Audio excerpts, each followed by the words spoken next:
Il est un Védrine originaire de la ville Platte dans la paroisse évangéline. Il a été père prêtre dans Guédan, dans Krotz Springs, dans Crowley et Astor à Saint-Martinville. Il est un militant important, pas seulement pour la langue française, mais aussi pour la religion catholique en Louisiane. Aujourd'hui, sur le louisianisme, le père Jason Vidry. Bonjour et bienvenue sur le louisianisme. On est encore ici au site historique Longfellow Évangéline avec le père Jason Vidry. Bonjour. Bonjour Will. Comment ça va? Ça va bien, merci. Bon, et donc pour commencer, est-ce que tu peux te présenter un peu? Oui, je suis le curé ici à Saint-Martinville, Saint-Martin-de-Tours. Je viens de la ville Platte, la paroisse d'Évangéline.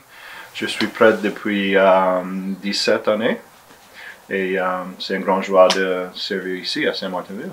C'est bon. Et donc, tu es né à la ville Platte. Oui. Et donc, c'était comment la vie là-bas quand tu étais petit?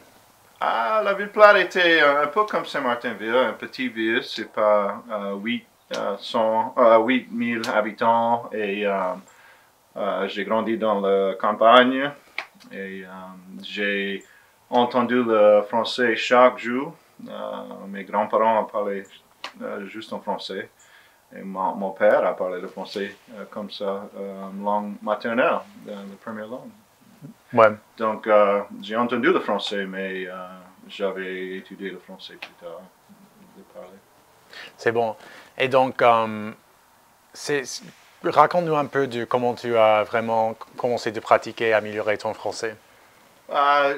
Moi, j'ai étudié le français pendant le lycée, 2 ans, mais j'avais la chance quand j'ai étudié la théologie à l'Europe de étudier un été à Toulouse en France. Et j'ai fait des cours d'immersion en français et j'ai habité en français. Et j'ai obtenu le courage de parler le français, d'exprimer moi-même.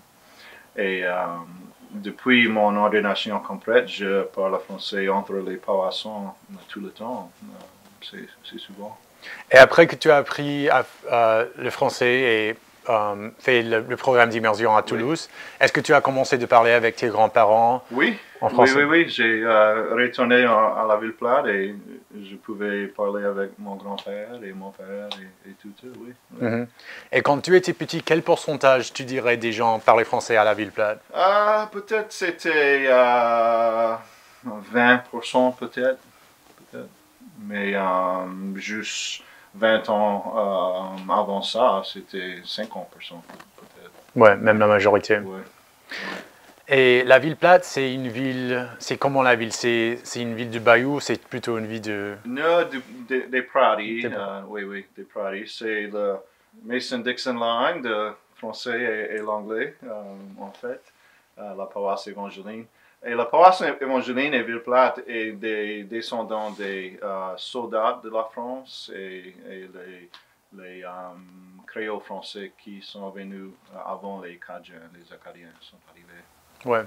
Et quand tu vivais là-bas, est-ce que tu voyageais au nord de la ville Platte? Oh oui, c'est Yankees là-bas, hein, on a dit.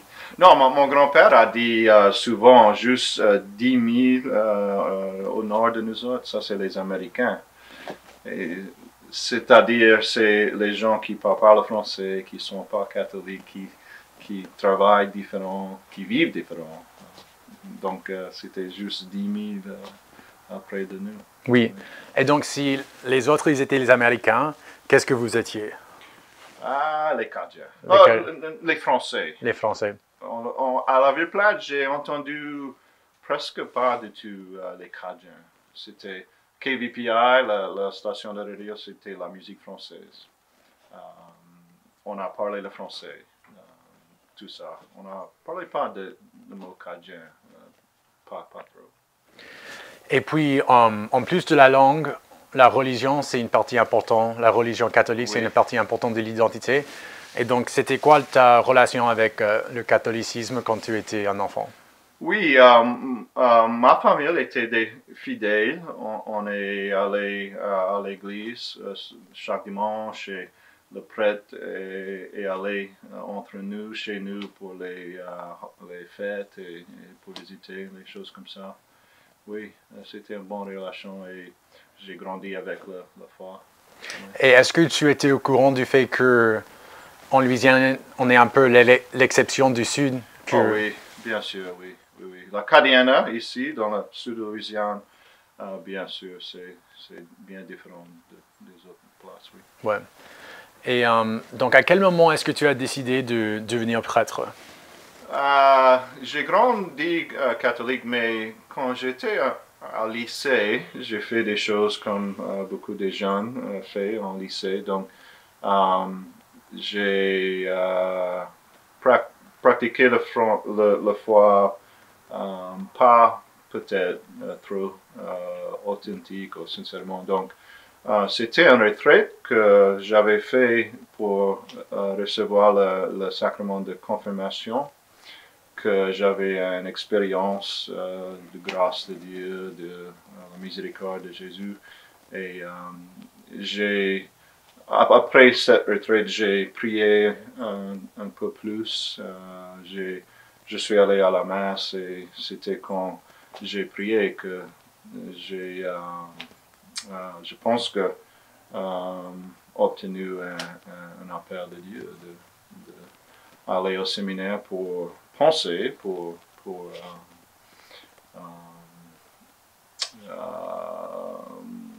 obtenir peut-être un peu de clarité. Ça, c'est ça que Oui. j'ai fait. Et est-ce que tu as pensé, c'est évidemment une grande vocation, c'est un rôle important, évidemment pour la religion, mais aussi pour la communauté, mais aussi il y a beaucoup de sacrifices. Et donc au début, est-ce que tu avais peur des sacrifices ou comment est-ce que tu voyais oui, ça? quand j'étais en lycée, j'avais une femme que j'étais en relation avec et j'avais des plans d'étudier à LSU, à Baton Rouge et des choses comme ça, mais quand j'avais l'expérience de conversion, euh, euh, j'avais prendre une autre direction d'aller. Et ça t'a pris combien de temps pour faire la préparation pour l'ordination? Oui, normalement, pour moi, pour un homme qui entrait après le lycée, j'ai fait 4 ans de collège séminaire près de la Nouvelle-Orléans, à Covington. Et, Ah d'accord. et après ça, 4 ans dans les études de théologie, le séminaire major. Et j'ai fait ça à Rome, en Italie. À Rome, ok, d'accord. Et quand tu étais, c'était comment la vie à Rome?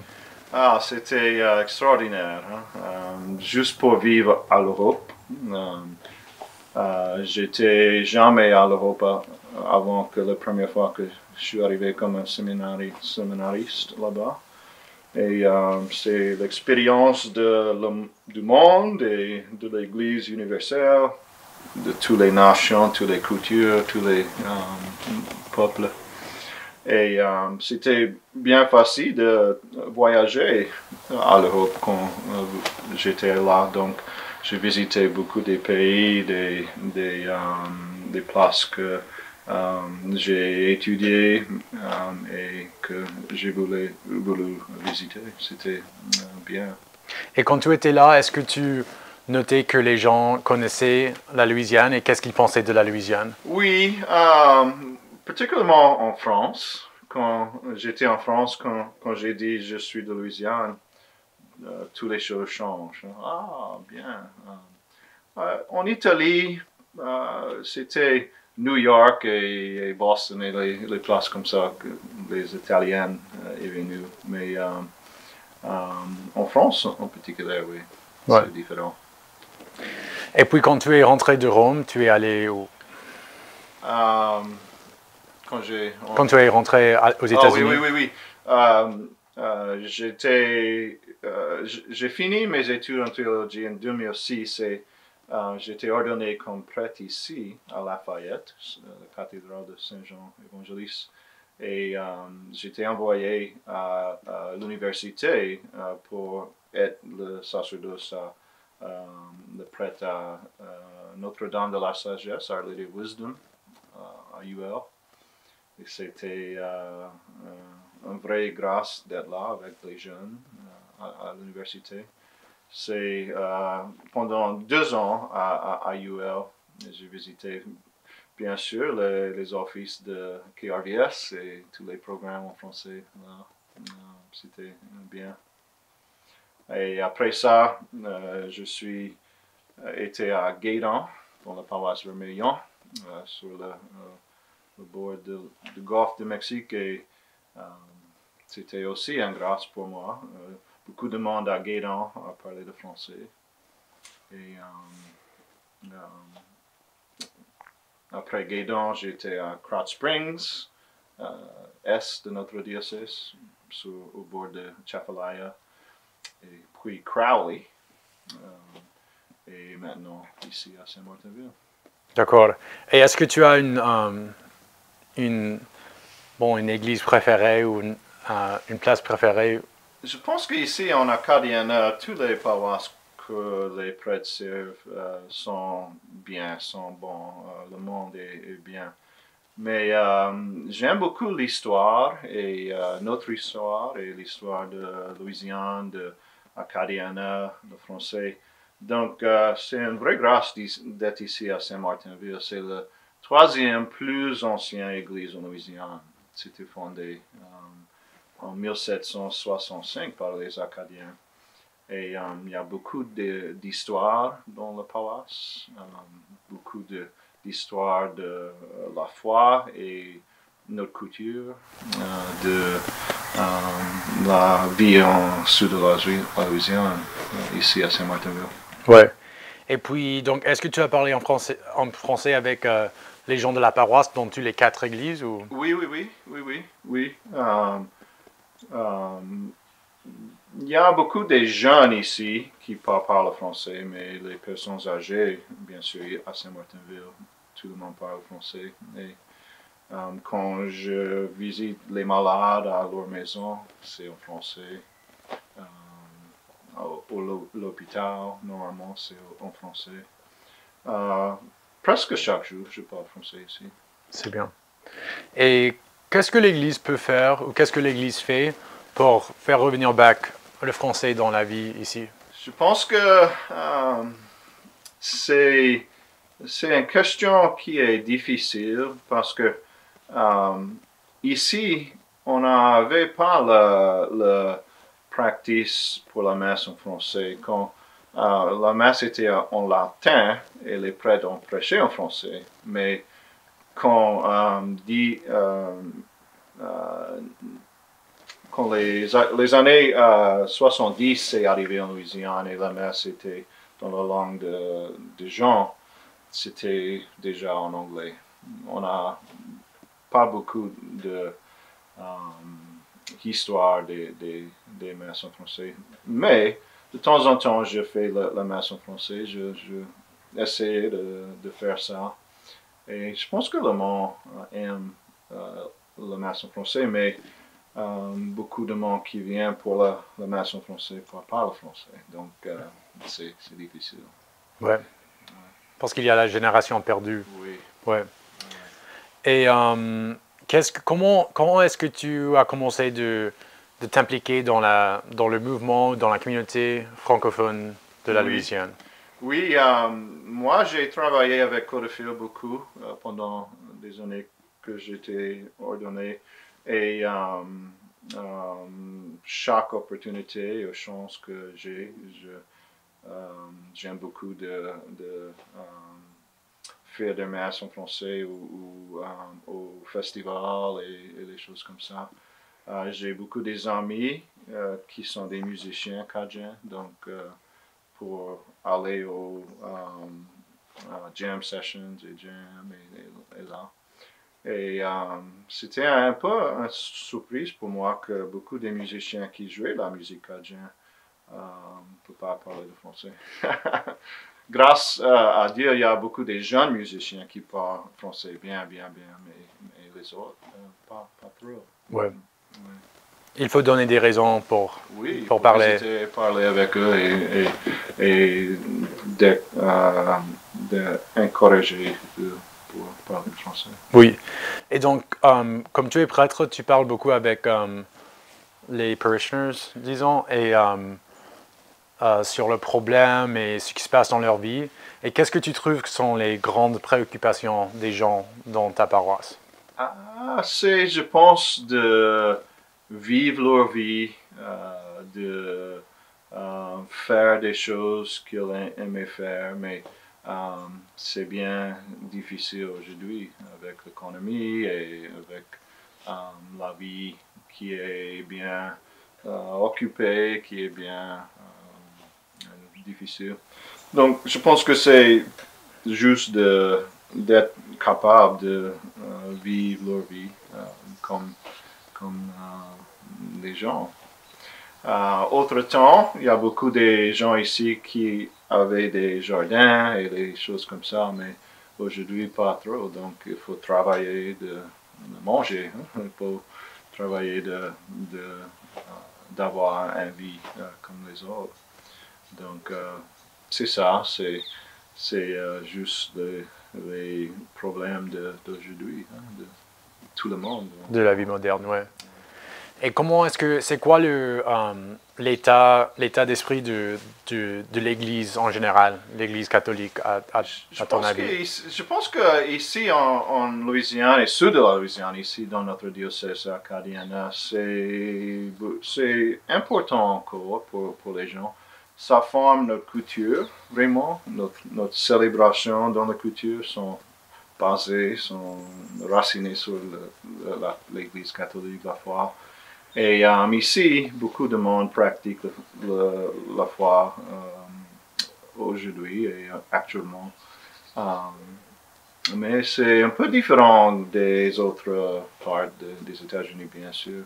En fait, je connais, je pense, 3, 4, 5 familles qui sont venues ici, de Colorado, de Californie, des autres places, juste pour la culture ici, avec la foi, mais aussi notre culture ici en Louisiane.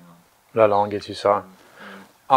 Et comment, pour toi, comment est-ce que tu conçois ton rôle en tant que prêtre? C'est quoi, s'il y avait un job description, qu'est-ce que ça serait? Juste pour être, je dirais, juste pour être un père, hein, pour les gens, pour parler avec eux, pour visiter avec eux, pour servir eux, juste pour être un père pour eux, dans les joies et dans les misères, dans les bons temps et les temps malheureux. Et est-ce qu'il y a beaucoup de jeunes qui vont à la messe? Oui. Ça dépend des différents paroisses, mais on a beaucoup de jeunes familles et jeunes aussi. Et il y a une entrée entre les jeunes de comprendre la culture et aussi de prendre le français, de parler le français. C'est une grande joie, j'ai trouvé. Parce que leurs parents ont parlé pas le français, mais leurs grands-parents ont parlé le français. Donc, c'est une génération après qui voulait parler le français. Ouais. C'est un désir. Et pour les jeunes aussi, est-ce que je trouve que à Lafayette, je note qu'il y a beaucoup de jeunes qui deviennent prêtres comparé aux autres places? Oui. On a beaucoup de vocations ici. On est béni, je dirais. Parce que je pense que les vocations venaient des familles. Et on a beaucoup de familles ici qui pratiquent la foi ici. Oui, et aussi, je dirais, l'Université de Louisiane a un bon programme pour les jeunes à l'université avec la foi. Donc, il y a beaucoup de vocations de l'Université de Louisiane.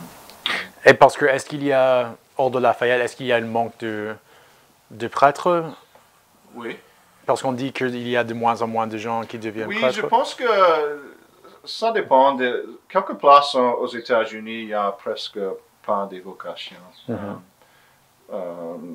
Pas tous les diocèses en Louisiane, je dirais, mais en Louisiane, à Lafayette, le diocèse de Lafayette, il y a un sens de la foi entre les gens et on a encore des vocations.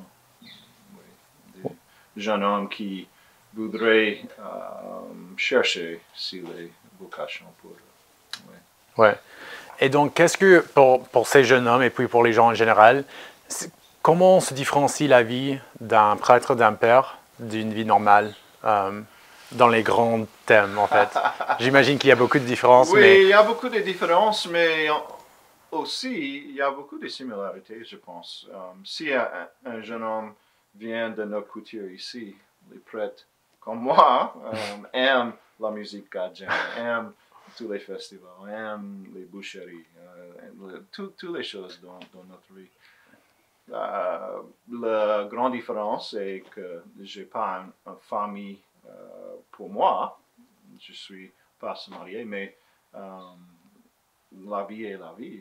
Et pour les gens en Louisiane, à l'affaire ici, ils aiment d'avoir un prêtre d'ici. On a beaucoup de missionnaires, grâce à bon Dieu, des autres pays, mais ils aiment avoir un prêtre qui peut comprendre leur culture et leur vie.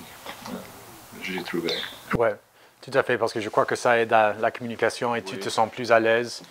Oui. Et donc, parlons de cette culture spéciale, hors de la langue et la religion catholique, quels sont quelques autres aspects de la culture louisianaise qui sont pour toi les plus importants et les plus uniques?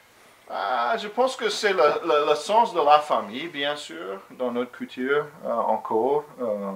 C'est juste la manière de vivre leur vie, juste pour des vies simples, mais des vies avec beaucoup de joie. Hein. On s'appelle ça la joie de vie ici en Acadiana. C'est, je pense, une place que les jeunes peuvent avoir un bon temps, mais aussi avoir un foi qui est authentique et vrai. C'est pas. Je pense qu'il n'y a pas beaucoup de difficultés pour quelqu'un qui veut vivre la culture, mais aussi d'être fidèle. Ouais. C'est ici, je pense, une grâce de pouvoir ça. Mais les autres places, c'est pas comme ça, j'ai trouvé. Ouais. Et puis, quelles sont les façons dans lesquelles, hors des messes et hors du travail avec les parishioners, comme la confession et tout ça, Oui. quels sont les thèmes les plus importants pour l'action sociale de l'Église?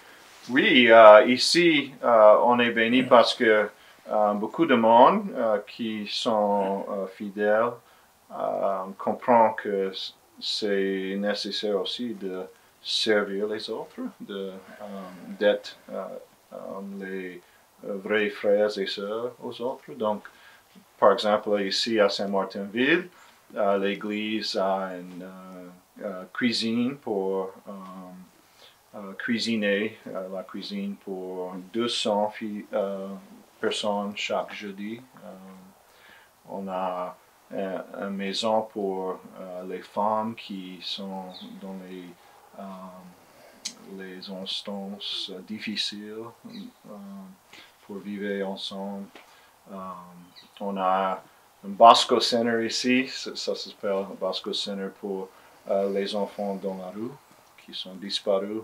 Et ils viennent chaque mercredi pour obtenir une connaissance de travailler, de cuisiner, de pêcher, de jouer les sports et des choses comme ça. Donc, c'est bien social, mais c'est bien aussi apprécié, je pense, par tout.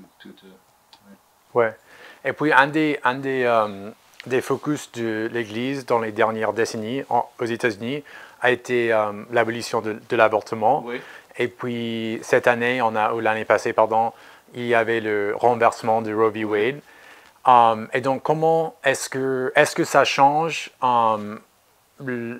ce que l'Église doit faire dans ce domaine, Oui. comme la situation légale a changé? Oui, non, c'est une bonne question. La Louisiane est connu comme l'État le plus pro la vie. Oui. Pro la vie. Et je pense qu'on était bien paré pour aider toutes les situations comme ça. On a des centres pour les femmes qui sont perdues, qui cherchent l'aide et les choses comme ça. Donc, on a des centres pour aider eux, pour faire toutes les choses pour eux, pour leur situation.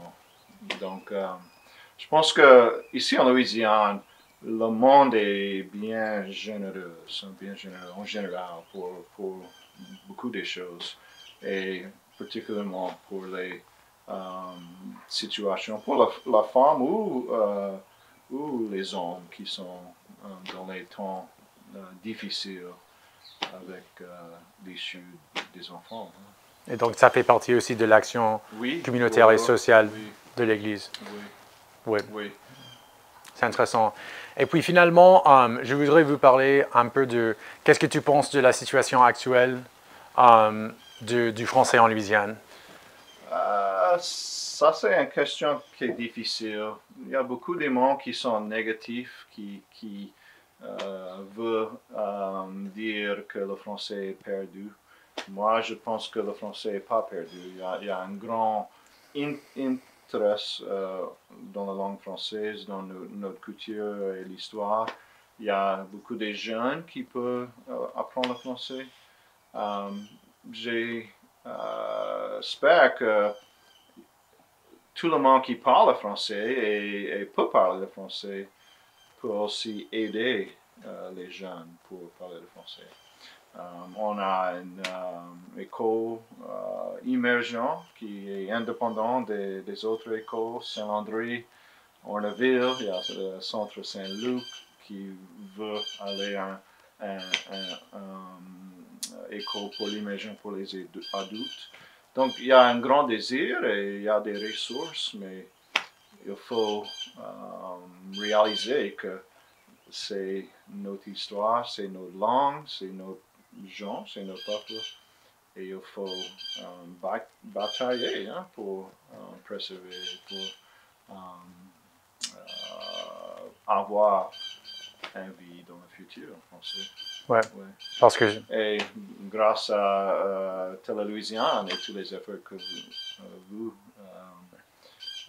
faire pour cette boue. Merci beaucoup. Et puis, donc, qu'est-ce que tu dirais que tu as de l'espoir pour le français en Louisiane? Oui. Peut-être ça serait un peu différent que le passé, mais peut-être c'est bien. Mais je pense qu'il y a un futur pour le français. Je pense. Ouais. Et est-ce que tu as un événement ou un festival préféré pour parler français? Oui, mon festival préféré, le festival Carrière et Créole à Lafayette, chaque octobre. Toute la musique et tout le monde. Et toute la bonne cuisine, des choses comme ça, oui, bien sûr. Et du monde entier qui est venu pour ce festival. Et oui, il y a une maison française là-bas aussi, Oui. Une occasion de parler le français avec beaucoup de gens. C'est bon. Donc, j'espère qu'on va te voir là-bas cette année, dans quelques mois. J'espère. Et puis, dans l'entretemps, un grand merci pour l'interview. Oui, merci Will et merci tout le monde à Télé-Louisiane. Merci. Merci à toi. À la prochaine.